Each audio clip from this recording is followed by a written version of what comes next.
In this video, I'm going to show you how to use Traders Casa. So the first step is to go to their official website and then simply sign up.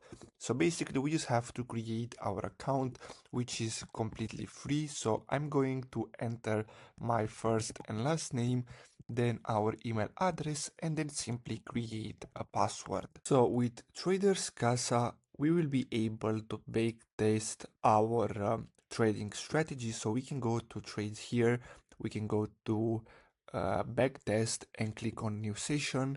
Now here we can name our session and then choose the starting balance and then choose our pairs. I'm going to choose Euro USD.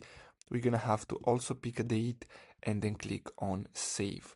Now after that we're going to have to click on the play button and then we'll get redirected here where we can start trading. So as you can see, we have the chart for that specific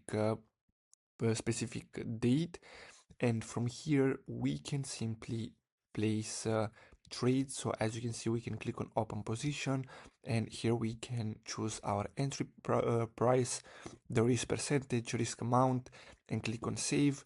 We can also basically here create strategies and see if they work or not. So basically that's all for today's video, guys. Thanks for watching.